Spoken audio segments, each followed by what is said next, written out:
Hi, I'm Naraya. I built a company from scratch. My blood, my patents, my sleepless nights. But last fall, my sister looked me in the eye and said, "You're just a shadow here." And my parents? They nodded. They erased me from the slides. They called it rebranding. They even used my own lawyer to do it. I wasn't invited to the investor dinner. I wasn't listed on the website. But 5 minutes into their big announcement, they went silent. Because I held every patent. Now they're calling, writing, knocking. But tell me, what would you do if the people who raised you were also the ones who buried you, on paper? The subject line was blank. That should have told me something. Still, I refreshed my inbox 5 times before I gave up. There was no invite, no calendar alert, no forwarded Zoom link, just silence. I leaned back in my chair, eyes lingering on the framed photo above my desk. The early days of Nexcel. My design sketches scattered across a cluttered lab table, Tamsin holding coffee, and me, blurred in the corner, half cut from the frame. Even the memories had cropped me out. "Hey," a voice said softly behind me. Jason, one of the junior techs, hesitated in the doorway. Just so you know, Tamsin said you're not expected in the leadership restructuring meeting. I think legal's handling the list." I didn't flinch, just nodded like it was a weather update. That was my company, my lab. My name on the original research was. By the time I arrived at the St. Julian Hotel, the seats were already filled. No one noticed me slip in through the side. I stood quietly at the back of the conference room, just behind the potted palms. Tamsin stood at the podium, radiant in navy. She always knew how to dress like she'd already won. Dad sat in the front row, face full of pride, like a CEO watching his investment pay off. Mom next to him, palms clasped, nodding rhythmically like a metronome of support. Behind Tamsin, the projector screen flashed. Nexcel Biosystems 2.0, a family-led legacy. Legacy. Interesting word. You'd think the one who built the foundation would get a footnote at least. "I'm surprised she's not up there," a woman whispered 2 seats down. "Isn't she the tech girl?" I didn't correct her. What would be the point? Dinner that evening felt like a performance with a weak script. Dad raised his glass. "Here's to vision and structure, 2 things this family's never lacked." Tamsin locked eyes with me, smile too white to trust. "Some people are just better at starting things." She let the pause stretch, and others at finishing them. A tight laugh rippled from across the table. It didn't reach my end. No one defended me. No one even glanced in my direction. I stirred my glass of water, watching the small vortex inside.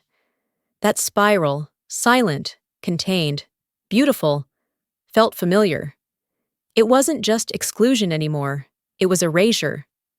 I didn't argue, didn't raise my voice or make a scene. That's not how they'd raised me. I swallowed everything and folded it into the corner of myself that had long since learned to be silent where no one listened.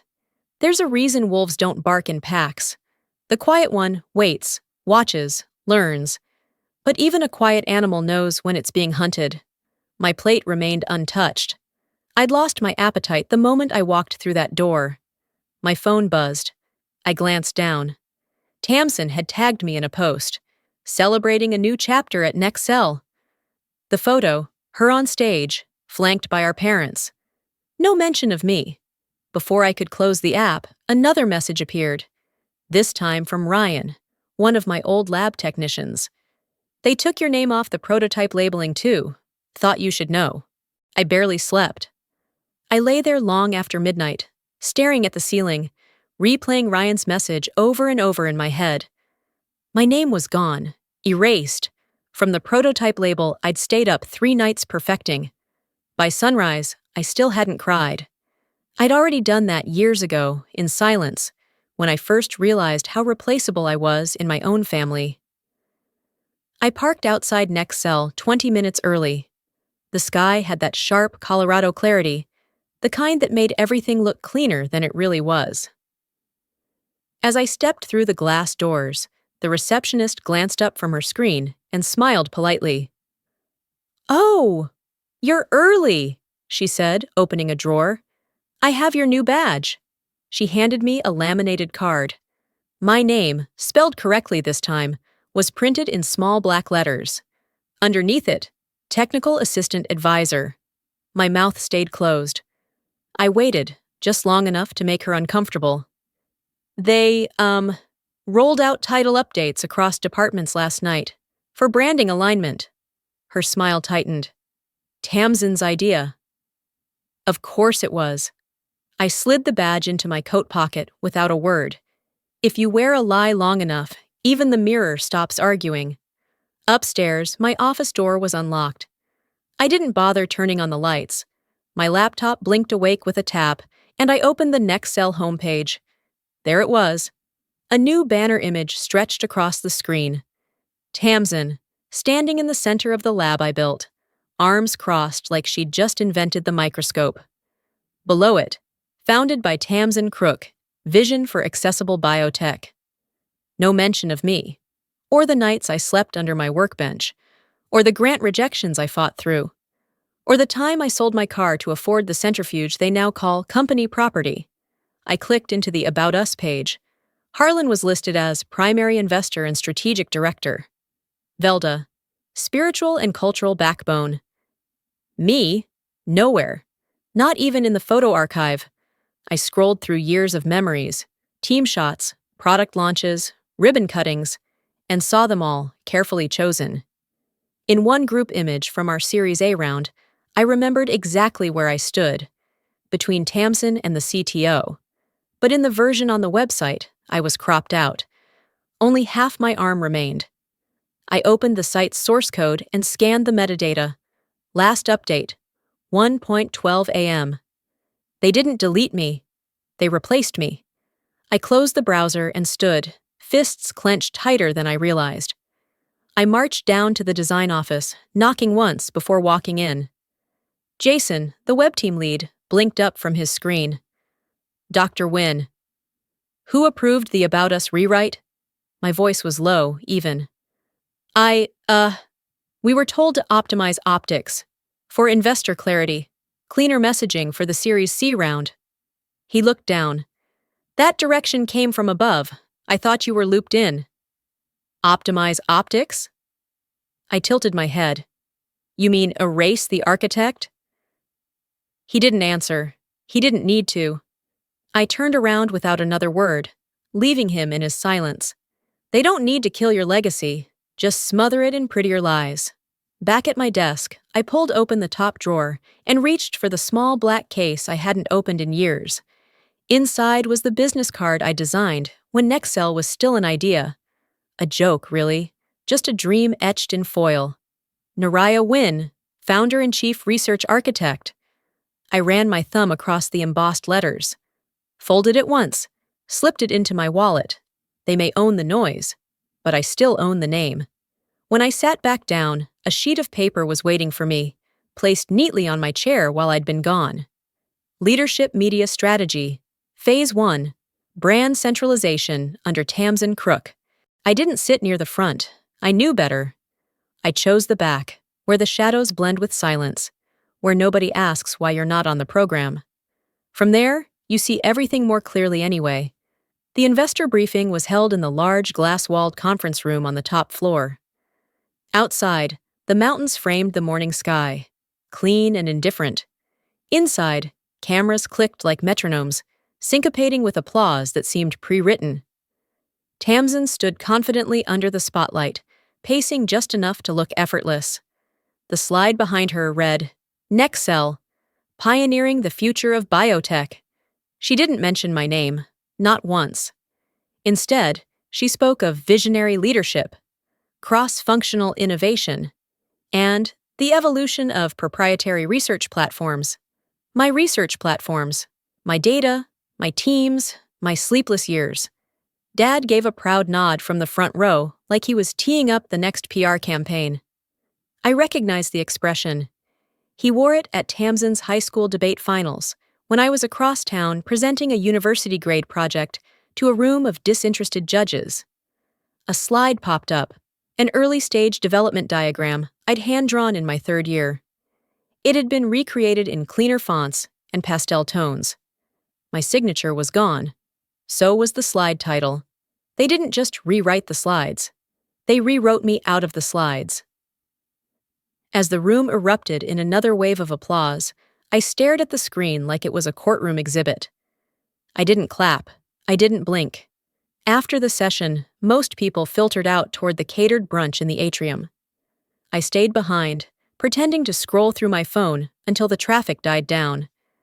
Then, I stepped into the side hall, where Dr. Evelyn Landon, oncologist, mid-60s, known for slicing through noise, approached me quietly. "Impressive platform," she said, tucking her glasses into her purse.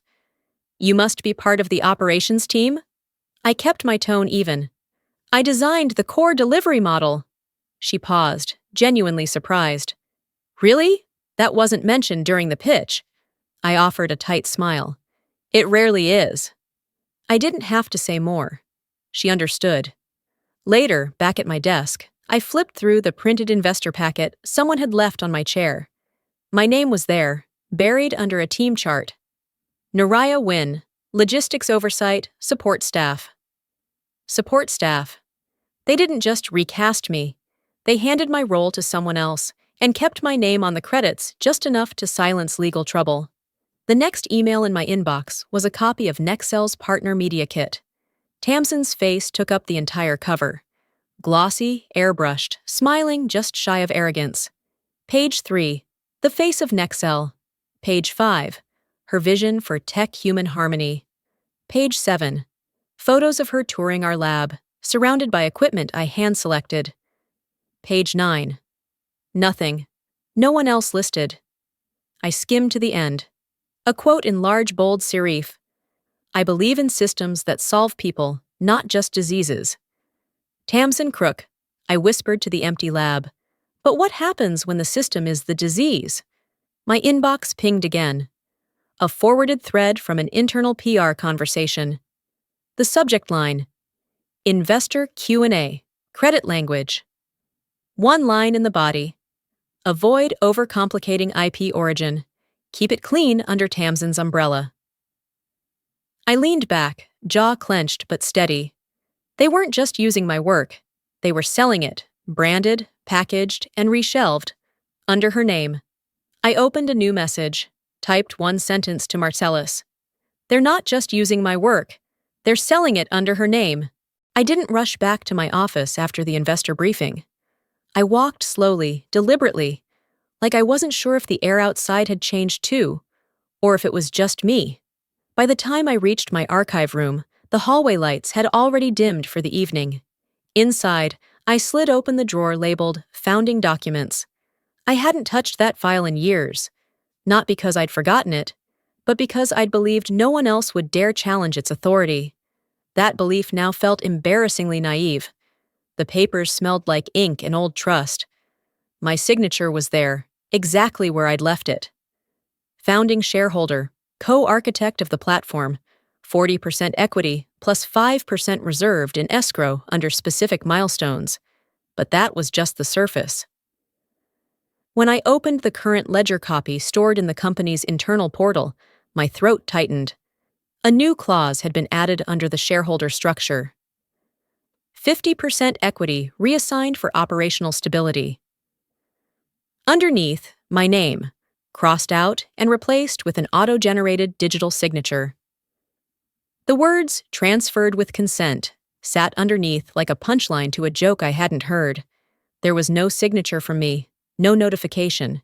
But at the bottom were two initials that made my fingers curl around the edge of the page until it nearly ripped: H.D. Harlan Dietz. "When you sign a deal with family," I muttered, circling the date in red, "you don't expect to read it again 5 years later with a pen in your throat." I printed the page and slid it into a fresh folder, labeled the tab Tamper Trail. As if on cue, my phone buzzed, a voice note from my mother. I hesitated, thumb hovering over the screen. Then I hit play. Her voice was soft, the same pitch she used when I had the flu as a child or when she didn't want to wake Dad. "Sweetheart, I know things look confusing right now, but Tamsin is trying to stabilize things. For everyone. You've never liked politics, and that's okay. Sometimes it's wiser to step aside. Let others handle the hard conversations, for the sake of peace. Peace. My mouth went dry. A memory surfaced, uninvited. Our middle school science fair. I'd spent weeks building a working glucose monitor from salvaged parts. I won first place. Tamsin had organized the booth layout. Dad told everyone at dinner, Tamsin kept it from falling apart. She's the real leader. And Mom just nodded, smiling like it was true. Peace for whom? Silence is only peaceful for the one holding the mic. I picked up the phone and called Marcellus. Quick question, I said as soon as he answered. Did anyone actually notify me about the equity reallocation? He paused, long enough to make the answer clear before he even gave it. I thought they discussed it with you, he said, at the lake house, last year. At a dinner where they talked over me? He exhaled. I don't know what else to say. You don't have to, I said, grabbing my binder. I flipped to a blank page and wrote in bold, intentional bypass of stakeholder consent. They always mistook my politeness for approval, but approval requires actual agreement. I opened a cabinet, pulled out a sealed envelope, and placed the altered document inside. Then I labeled it contingency. I wasn't raised to fight loud, but I was trained to prepare deep. That night, I sat alone in my archive room.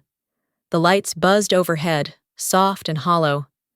I slid my laptop forward and logged into the encrypted drive I hadn't touched since the company's incorporation. Inside were files, timestamps, contracts, diagrams, and the patent registration sequence, signed, submitted, and archived. All in my name. They didn't just forget me. They'd convinced themselves I wasn't necessary. After sealing the folder marked contingency, I didn't head home. I wasn't ready to sit in a quiet apartment with the weight of that document pressing on my chest like a stone. So I stayed.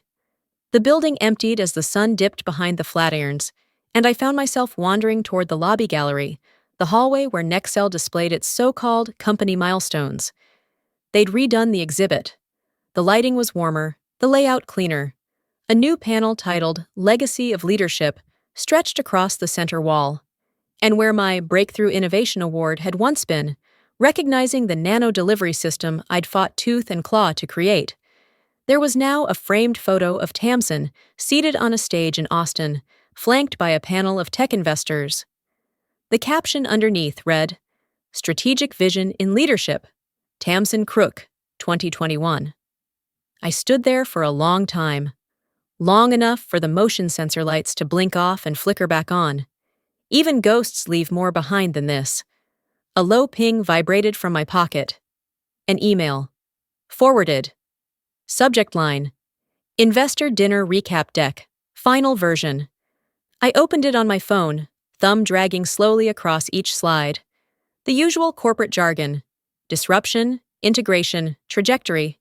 And then the final slide. With deepest gratitude to our leadership team, Tamsin Crook, Harlan Dietz, Velda Kane. No Naraya win. An internal reply thread trailed beneath the presentation file. We'll add the science blurbs later, after the glossy stuff. Science blurbs. That's what I was now. I closed the email and stared at my reflection in the glass of the exhibit. Half lit, half erased. I walked back upstairs and opened my laptop. A blank document waited. I titled it Erasure Log. Line by line, I began listing every omission. Not just the public ones, but the subtle edits, the quiet redirections, the corporate reshuffling that twisted facts just enough to make me forget what was real. I remembered the prototype simulator I designed in our second year. It ran day and night for nearly 6 months, streamlining every test cycle by 40%. No one celebrated it, but everyone used it. Tamsin once told me, half laughing over a drink, "It's better for the brand if we focus on personalities. Yours just doesn't translate." Now I saw what she meant. It wasn't that I was hard to market. It's that they'd already decided who the story belonged to. They didn't steal the work. They stole the context that proved I did it. I scrolled through my photo archive. Screenshots from lab days, scribbled diagrams on whiteboards, my hand visible in the corner of a shot, reaching to circle a protein model. Proof that I was there, that I mattered. I exported the files, time-stamped each one, and moved them to a new encrypted folder. Phase 1, Legal Preparedness. This isn't revenge, it's restoration. Just as I began uploading the images, my phone buzzed again. This time, it was a number I didn't recognize. One line, no greeting, no name. They're preparing a brand consolidation release under Tamsin's name. It drops Friday. I stared at the screen, chest tight, breath held. Then I whispered, almost to myself, "Of course they are." I got in early that morning, earlier than usual. There's something about knowing your name's being scrubbed off your own blueprints that makes sleep optional. I took the elevator alone, straight down to the restricted research wing where the silence was sharp enough to cut with. When I reached my desk, I stopped cold. The surface was spotless, sterile, almost clinical. My notes were gone. The simulation logs, the data cube I left running overnight, all removed. A yellow post-it was stuck to the edge of the monitor. Resigned. Good luck. L. That was from Lucas. He'd been my assistant for 5 years. I trained him fresh out of grad school. I taught him how to handle protein strings when no one else trusted him not to contaminate a sample. He never missed a test cycle. I stood there a while, waiting to feel something beyond numb. By the time I reached HR, they had their script memorized. "He's been reassigned," the woman said, not looking up. "He accepted a promotion, Director of Operational Labs under Tamsin Crook. Full benefits, increased stock options, relocation support if needed." She smiled like she'd just handed me a brochure for a timeshare. I walked out without saying a word. They promoted him using the infrastructure I built. That's not loss, that's looting. That evening, I forced myself to keep a commitment I'd made months ago. A panel at a Women in Tech conference. It was supposed to be low profile, nothing flashy, just a side room at a mid-tier event center. But at least it gave me space to breathe. After our talk, during the usual post-panel mingling, I drifted toward the back table for coffee. A biotech exec I didn't recognize approached, eyeing my badge. "Tamsin's energy is refreshing," she said casually. "You still at Nexel? I thought they moved the science arm to Boulder South." I blinked. "They didn't move the science. They moved me to silence." She looked away, murmuring something about PR rotations.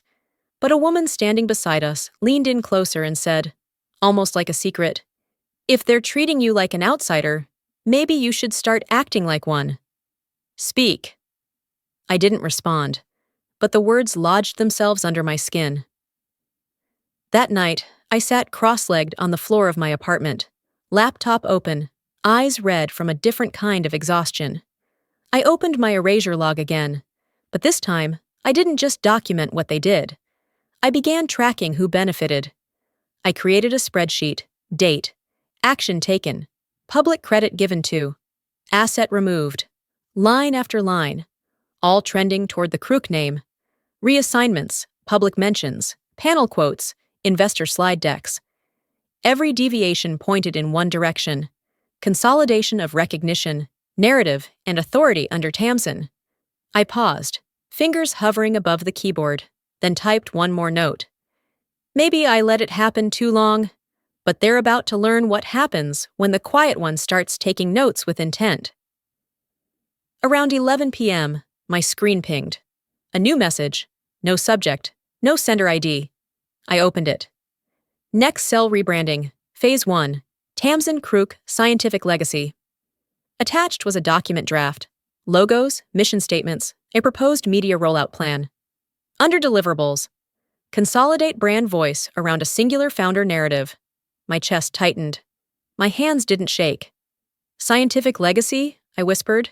She hasn't built a single molecule. My phone buzzed again. This time, a name I knew. Marcellus. You need to act. Friday's release cements it all. After Marcellus's message, I didn't go home. I needed air, but not the kind that came from my apartment's quiet walls.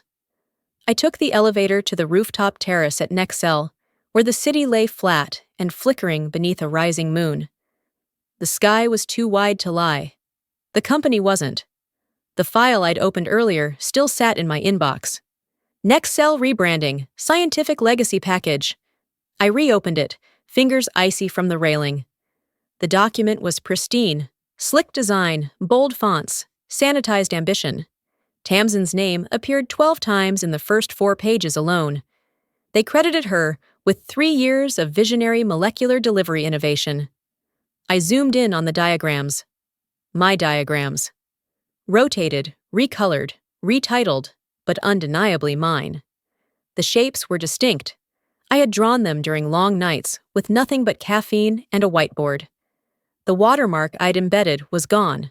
They didn't take credit. They took authorship. I closed the laptop slowly, like I was sealing a coffin. My phone buzzed. Velda. I let it ring once before picking up. Her voice was calm, rehearsed. Sweetheart, I know how this must feel. But this is Tamsin's moment. Don't make this about ego. You've never liked the spotlight anyway. My jaw locked. You taught me to stay quiet, I said evenly. Not to disappear. There was a pause, then a sigh. I just want the family to stay intact. I closed my eyes and remembered a university conference when I was 21. I'd won first place for synthetic replication. Tamsin gave a welcome speech. Harlan shook hands with the donors. Velda smoothed the evening by telling people I liked to stay behind the scenes.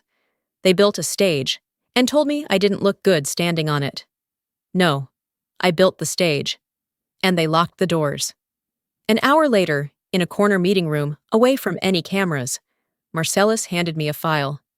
They're filing a tech license, he said, almost whispering. Brand-level consolidation. This was routed through internal legal. They forged your signature. I flipped through the pages. There it was. My name, digitally affixed to a document I'd never seen. Dated last week. Approved by 2 board members already.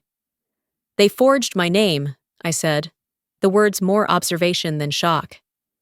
It'll pass if you don't challenge it by Thursday, Marcellus added. I didn't panic. I didn't yell. I just printed the memo, tucked it into a folder, and labeled it. Breach. My breath was shallow but even. They crossed a line, one they assumed I'd never acknowledge, because I'd been too polite, too silent, too careful. But when someone forges your name, they declare war in ink. I returned to my lab, opened my encrypted archive, and uploaded the memo. I started a personal voice log, something I hadn't done in years. Tomorrow, I said softly into the mic, they'll call it a celebration, but I'm going to make sure it's a record. Before shutting everything down, I opened my calendar. Event title, Scientific Correction, Draft Presentation. Time, 8:30 a.m. Attendees, Board of Directors. CC, Tamsin Crook. Then I closed my laptop and turned off the lights. The boardroom was already humming when I stepped in. Not with excitement, just with the soft tension of people pretending to prepare for something they thought was under control. I walked past them without a word and plugged in the flash drive. Before the rebrand launches, I said, looking directly at the room, not at Tamsin, not at Harlan, but at the others who had voted blindly for too long. I want to clarify authorship. Tamsin's lips parted, but she didn't speak. Harlan straightened in his chair. I hit play. The recording filled the room. Tamsin's voice was unmistakable, crisp and smug. Let's scrub the origin story. If people think Naraya built it, they'll question why she's not CEO. Silence. You could hear the tension crawling up the walls. A board member cleared her throat. No one else moved, not even the lawyer next to Tamsin. I ejected the drive slowly. This is your first and last opportunity to correct the record before I do it for you. Then I left. In the hallway, I caught up with Marcellus, who was already standing near the elevator, like he expected me to come out that fast. They had our old counsel draft the consolidation docs, he said. I stopped. Fessler? He handed me a manila folder. He's not our counsel anymore. He's hers. Inside were email chains. Roy Fessler, my former attorney, had not only advised on the rebranding, he'd personally reviewed documents, listing me as a consenting party. Fake consent. No notification. No communication. Just his signature now working against the woman he once promised to protect. So they used my lawyer to silence me, I muttered, flipping through the pages. Classic. I wrote his name in the breach file that night, underlined it twice. By noon, I had stepped onto the rooftop cafe, where only the quietest people go when their heads are too full of fire to be around others.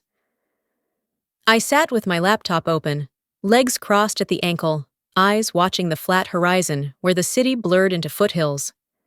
I attached the Zoom audio. I attached the forged licensing documents. I addressed the draft to the National Tech Ethics Committee. Subject line, fraudulent IP attribution at Nexcel Biosystems. I didn't hit send. Not yet. My phone buzzed. A message forwarded from one of the board members. Emergency review session scheduled for Saturday, 11 a.m. Confidential. I read it twice. I wasn't waiting for an invitation, I whispered to myself, but I'll take the floor. Back in my office, I opened a clean slide deck. The first slide, scientific timeline, verified contributions. No colors, no graphs, just dates, data, proof. I wasn't preparing a speech. I was preparing a record. And if they mistook that for vengeance, that was their misunderstanding, not mine. They gambled that I'd stay quiet, that I'd stay small, but I never wanted the spotlight. I only wanted my name returned to the work I built. At 6:17 p.m., another message popped up on my screen. Anonymous tip. Tamsin's team is prepping a press leak. Full authorship claim. Friday, 9 a.m. I stared at it for a long time. Then I smiled. Let them go first. I was halfway through organizing evidence folders when the email hit my inbox. The subject line, Joint Biotech Innovation Initiative, Preview. Attached was a PDF forwarded from a research partner we'd collaborated with years ago. I opened it, expecting some recycled language about upcoming partnerships. Instead, I saw Tamsin's face, smiling, posed, centered on a digital backdrop of my cell imaging composite. The exact composite I built during the second trial series. Cropped, filtered, and placed behind her as a branded mural. And beneath it, in bold font, pioneering the future of targeted therapy, Tamsin Crook, lead innovator. I dialed the partner immediately. I need to know when this was released, I said, not bothering with small talk. Tomorrow morning, he answered sheepishly. Embargoed until 9. We thought your team approved it. I didn't scream. I didn't even curse. I just stared at the image on my screen like it was a stranger using my handwriting. They weren't just erasing me anymore. They were planting a new author into my work. I opened the encrypted message from the anonymous tipster. 9 a.m. Friday. Press wire. Full scientific credit goes to her. You have less than 12 hours. The timeline now had teeth. It wasn't just hypothetical anymore. It was scheduled PR. My phone rang. Marcellus. Are you sitting down? I'm beyond sitting, I said. The media packets have already gone out. Her team's positioning her as the founder of the entire molecular division. They're using it to set up her speaking tour. I didn't flinch. I didn't exhale. I just opened a folder on my desktop called Hold for Truth. Inside was a press release I'd drafted 2 years earlier and never sent. It detailed the research path from concept to first prototype, time-stamped, sourced, with every citation marked in triplicate. I double-checked the metadata, still intact. It was time. I uploaded the file to a secure cloud, along with supporting documents, R&D logs, early test footage, IP registrations. Then I composed a fresh email to 3 journalists I trusted, each of them women I'd mentored during their early reporting years. Subject line, verified scientific contribution, correction request.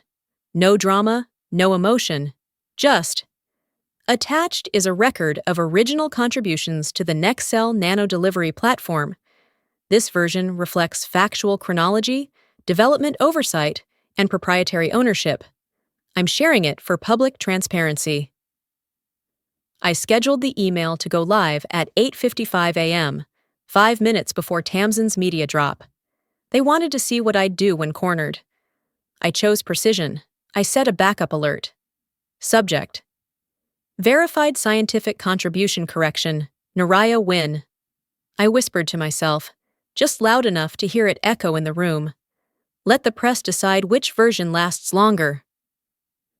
By 2:17 a.m., I was back at my desk, double-checking every source in the press release.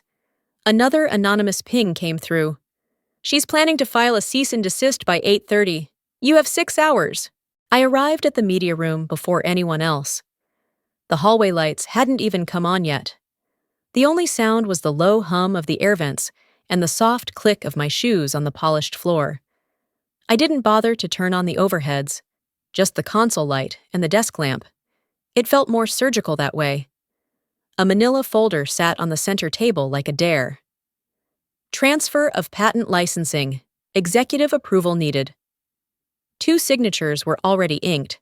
Tamsin's in that wide, theatrical cursive she practiced since high school. Harlan's blocky, authoritarian scrawl beneath hers. The third line, mine, waited. They didn't expect resistance. They expected fatigue. Submission by erosion. I pulled a red Sharpie from my bag. Across the signature line, I wrote, rejected, unauthorized. Then I scanned the copy, uploaded it to my encrypted archive, and filed the physical page into the breach folder I kept in my second drawer. By 8:45, I was logged into the distribution dashboard for the 3 science platforms I'd selected. I checked the timestamps embedded in the press release. Each screenshot, each chart, each patent file had metadata intact, unedited. My name, my dates, my work. At 8:55, I clicked Publish. The post went live just as planned, on all 3 sites, with mirrored copies on LinkedIn, Reddit's bioengineering thread, and my archived Medium account. 5 minutes before Tamsin's release hit the wires. Her team had scheduled theirs for exactly 9 a.m., thinking they'd own the morning. By 9:01, the tide had already shifted. The first ripple hit Twitter, then Slack channels. A journalist I hadn't spoken to in 3 years tagged me directly. This is the most meticulous takedown of a corporate rewrite I've ever seen. Props to Naraya win. Industry contacts reposted one specific slide, a timeline of the nano delivery system, with visual logs and lab notes matching early filing records. My name, my timestamps. The question floated above the graphic like a banner. Why wasn't the actual creator listed? Inside the media room, I heard the distant rustle of voices as the PR team arrived. A few gasps from the hallway, chairs scraping back. Then the door opened, and the temperature in the room shifted. Tamsin stood in the doorway, tablet in hand, eyes locked on the wall monitor behind me, where the reposts were already cycling. You blindsided us, she said, flat but tight. I didn't look at her. No, I replied. I simply went first. A phone rang on the desk. One of the PR managers picked up, nodded rapidly, then said, Yes, we've seen the post. No, we weren't consulted. I'm not sure. Hang on. He looked at me, panicked. Did you authorize this? I turned to face them all. I authorize the truth, I said. I assume that's still legal. No one answered. By 9:17, the analytics were spiking. My inbox filled with requests for interviews. A small biotech blog labeled the post, the 5-minute window that flipped the narrative. I stepped out of the room without another word, walked to the elevator, and rode it up to the rooftop. I opened my phone and updated my erasure log for the final time. Today's entry, reclaimed. I didn't just stop them. I replaced the lie with fact. As I descended the stairs, a new message popped onto my screen. Internal arbitration scheduled. Tomorrow, 11 a.m. Legal team request. Mandatory attendance. Good. Let them explain themselves this time. The conference room smelled like old coffee and fresh printer ink. I stepped in, blazer zipped, folders clutched. No makeup, no jewelry, just the facts. Tamsin sat across the table in a cream blazer, her arms folded too tightly for someone claiming confidence. On either side of her, our family's attorney, who used to call me Kiddo when I was funding his retainer, and a PR consultant I didn't recognize. The kind of woman who'd probably rehearsed a crisis pivot speech in front of a mirror that morning. I nodded once to the arbitration panel. No smile, no greetings. "Ms. Wynne," the lead arbitrator said. "Opening remarks?" I slid the folder labeled IP ownership across the table, slowly, like handing over a surgical instrument. No speech, no preamble. Let the record speak. Inside, patent filings, time-stamped lab results, contract agreements dated years before Tamsin ever opened a grant file. The panel flipped through quietly. Then I handed them the second folder. Ethical breach. Internal emails with my name removed from innovation memos. Then the last. Forgery plus coercion. A printed transcript. I nodded toward the screen. "May I?" The arbitrator motioned for the tech assistant. I played a clip from the Zoom call, the same one I'd used in the boardroom days earlier. Tamsin's voice rang out clear. "If people think Naraya built it, they'll want her name on everything. We can't afford that." Silence. Harlan looked away. Velda's face appeared via video from the remote feed, lips pressed into a regret she wouldn't voice. Her hand moved once to her mouth, then back to her lap. The arbitrator raised her eyes over the rim of her glasses. "Ms. Crook, do you confirm this was your voice on the recording?" Tamsin didn't answer. Her attorney cleared his throat. I tapped the table once. "I'll continue." I cued the final audio file, this one from a meeting 6 months prior. Tamsin laughing. "She wrote every damn line of that protocol. I just pitched it better." I didn't react. Facts don't shout, but they dismantle. The arbitrators exchanged looks. One scribbled notes furiously. Another leaned back and exhaled slowly. Then it came. A voice from the center. "Ms. Crook, did you just admit to misrepresentation of scientific authorship?" Tamsin's lawyer tried to cut in. But it was too late. The truth had arrived, and the room had changed. I gathered my folders slowly, like they were made of glass. The weight of silence pressed down, but it wasn't mine to carry. "Thank you for your time," I said. "I'll be available for follow-up." On my way out, I didn't look back. You don't need to win every argument. Just make sure the facts walk into the room with you. In the hallway, as I reached for the elevator, a man in a gray suit stepped out from a side office. One of the board members, Randall James, someone who hadn't said a word in weeks. "Ms. Wynne," he said, stopping just short of formal, "would you consider presenting at the shareholder meeting next month?" I paused. Not to think, but to let the moment land. "Alone," he added. "You, just you." I nodded. "Send me the date." I stood just outside the doors for a moment. The air was heavy, not with heat, but history. That conference room had hosted hundreds of shareholder meetings over the years. I'd never once been asked to speak in one. Until now. The usher opened the door for me. Inside, rows of chairs lined the stage in perfect symmetry. At the center stood a simple podium. No logo, no backdrop, just wood polished by decades of elbows and pressure. I was introduced, not as a co-founder, not as a technical lead, but as the mind behind Nexcel's foundation. The phrasing was deliberate. Someone had finally chosen the right words. I walked slowly to the podium, holding only a leather folder in my hand. No slides, no team, no theatrics, just facts. "I was never supposed to stand here," I began, "but facts don't check calendars, and truth doesn't require permission." There was a pause, long enough to feel intentional. I didn't come to give a speech. I came to set the record straight. I opened the folder and pulled out printed copies of early lab notes, sketches on napkins from the first prototype build, scanned emails with patent timestamps. I held each one up, briefly, like an offering, before setting them down again. From the crowd came a low murmur, recognition, not surprise. I glanced at the third row. Harlan sat with his arms folded, his face unreadable.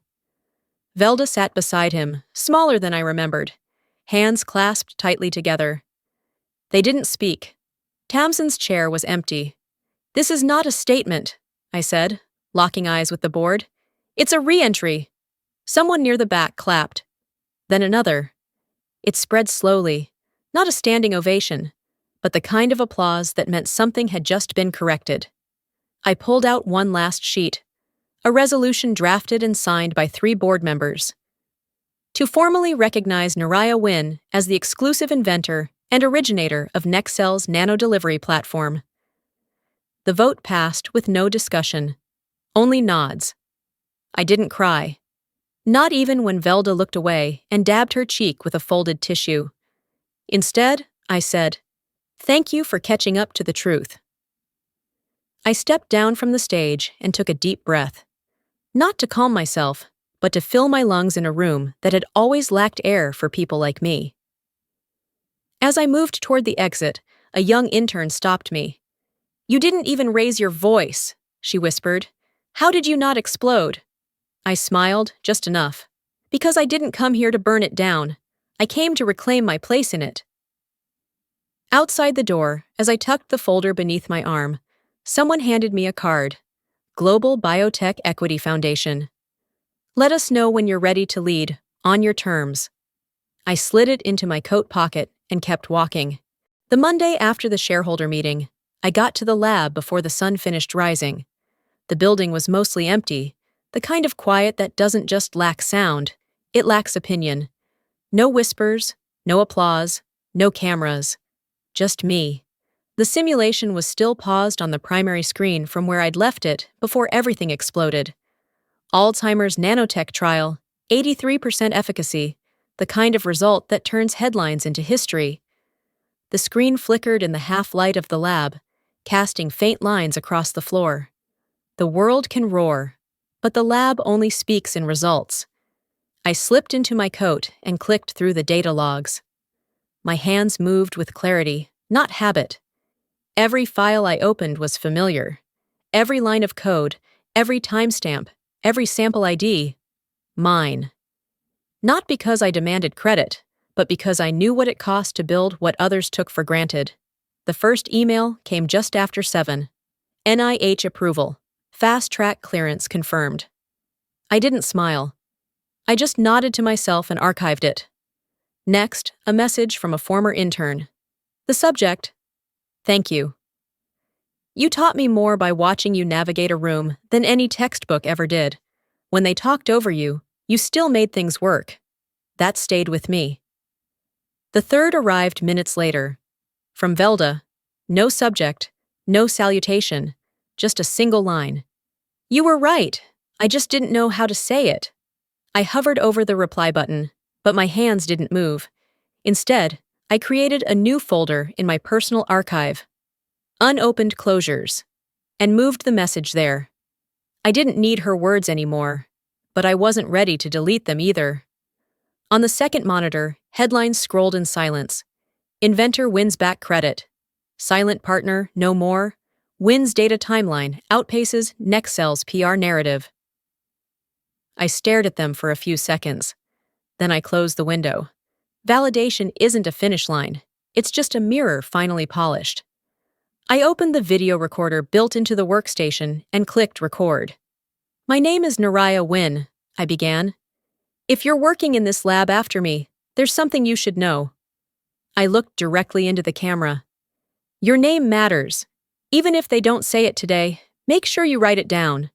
I saved the file into the orientation folder. Later, I opened the project's master timeline. A clean interface filled the screen. I clicked Create New Phase. Label, Phase 0, Return to Origin.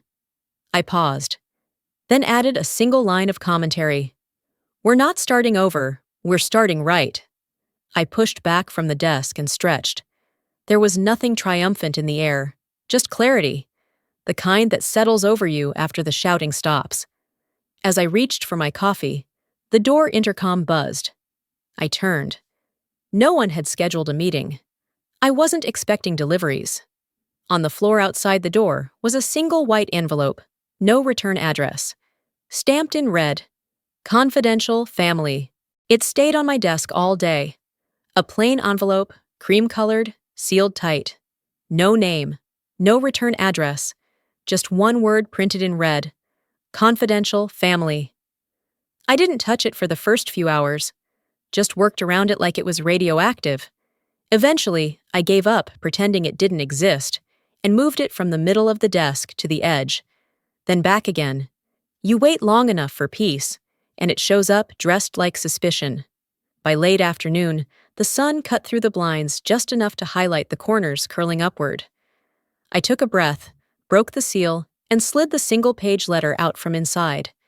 Tamsin's handwriting, precise even, no smudges, no hesitation. I don't expect forgiveness, just clarity. That was the first line. I leaned back in my chair as I read, and reread. She didn't sugarcoat anything. She said she knew, always knew, what she was doing. That it started with one presentation where she accepted applause she didn't deserve, and it snowballed. At first, she told herself it was team success. Then she told herself I didn't mind. Then she told herself I wasn't built to lead anyway. The worst thing I ever did, she wrote, wasn't taking credit. It was convincing myself you wouldn't fight back. She admitted Dad pressured her to be the face, that Velda helped manage the narrative. She said their silence wasn't passive. It was strategy, and she let it work because it made everything easier for her. Then she wrote, I was terrified of being ordinary next to you. I folded the page carefully. No tears, no shaking hands, just stillness. I placed the letter in the drawer labeled personal, not actionable. That category had grown over the last year, and not everything needed a reaction. Out loud, to no one, I whispered, I don't need her to apologize. I needed her to stop. That was the truth of it. I opened my lab notebook and began diagramming the new delivery vector for Phase 2 of the Alzheimer's trial. Back to the work. Back to the one space that never lied to me. Data doesn't flatter. It doesn't pretend. You either earn the result or you don't. A few minutes later, I walked to the window. The Boulder skyline was dipped in amber. The air felt steady, like something had finally settled inside me. Peace isn't quiet. It's being able to choose what you respond to, and what you no longer have to. The lab lights dimmed slightly as the system slipped into evening mode. I started to turn back to the desk when my phone buzzed. New voicemail, Harlan Dietz. I stared at the screen. My thumb hovered over play, then I pressed it. There was no music, no breathy pause. Just his voice, clean, practiced, low. I'm not calling to change your mind, Harlan said, with a tone that almost sounded like restraint. Just to say, I saw what you did, and I didn't know how much I didn't know. He didn't say he was proud. He didn't say he was sorry. But something cracked between those words. A man so used to delivering instruction was now standing on the edge of admission. I thought I was guiding something. Turns out I was stepping on it. I let the message run uninterrupted. I didn't pause it. I didn't stop to breathe. He continued, slower this time. You didn't raise your voice, Naraya. You just let the facts do it for you. I didn't think that would work, but it did. It wasn't humility. It wasn't warmth. It was acknowledgement. Bone-dry, weathered acknowledgement. When the message ended, I just sat still. No tears, no vindication. Just the silence that fills the room when a door that's always been locked finally creaks open an inch. I opened my old digital folder titled Dad Projects. Inside were blurry JPEGs of my 7th grade science fair. The grainy snapshot of me holding a third-place ribbon for soil filtration and one typed note from him that said, You're meticulous. That matters. I scrolled until I reached the scan of the letter where he told me to let Tamsin do the talking at a university panel. Your work speaks for itself, he'd written in red pen. She's better with the crowd. He taught me how to isolate molecules, but he never taught me how to speak when the room pretended I wasn't there. I bookmarked one sentence from the voicemail. I didn't know how much I didn't know. That, I decided, was the most honest thing he'd ever said to me. I didn't call him back. I didn't draft a reply. Instead, I opened my personal log and wrote a single entry. You can forgive someone for not knowing how to love you properly, but you don't have to return to the table. I walked over to a cleared shelf in the corner of the lab, took down an old plaque from a university collaboration that had Tamsin's name mistakenly engraved above mine. I placed it in a drawer. In its place, I framed a single line in black serif font. Let them hear your silence, but never mistake it for surrender. Back at my station, I launched a fresh protocol sketch. I named it Astra 3, our next-gen vector for oncology treatment. New trials, new team, no ghosts. The cursor blinked on the title bar like a pulse I hadn't realized was mine to claim.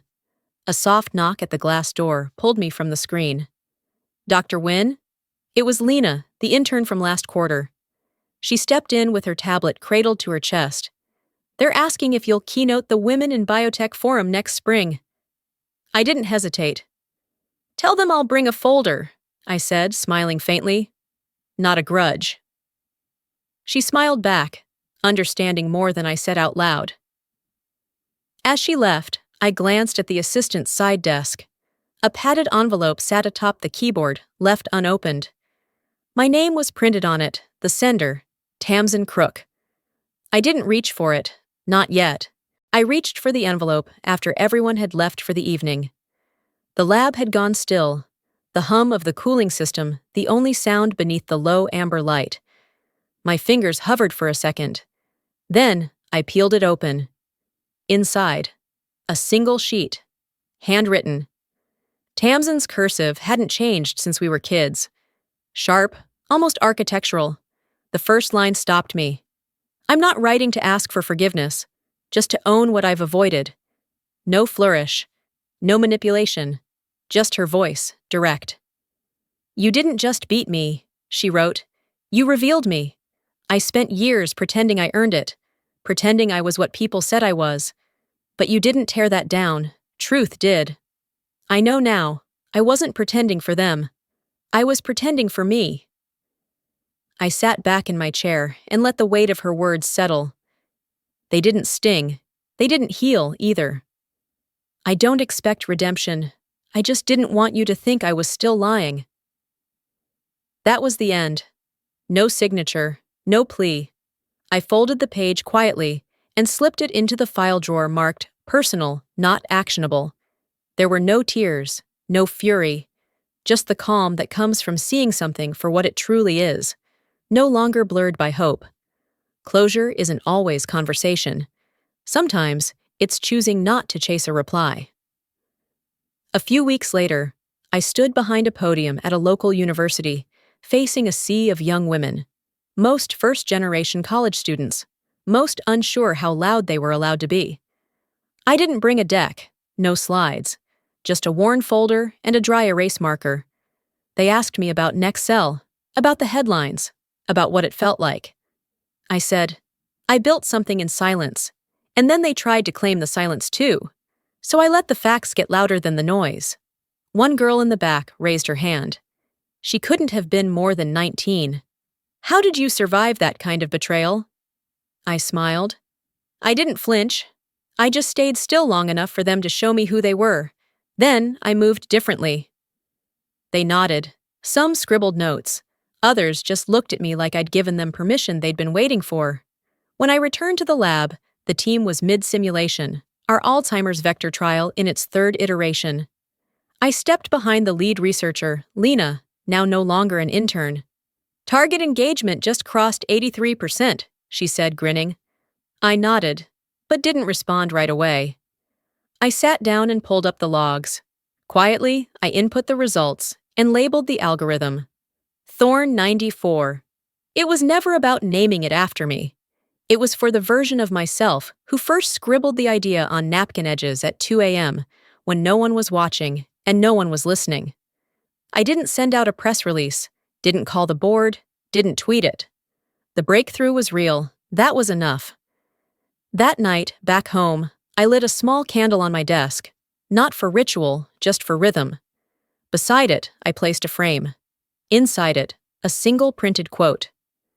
Sometimes the loudest thing you can do is keep building. No spotlight, no performance, just the next page, ready for ink. And I got back to work.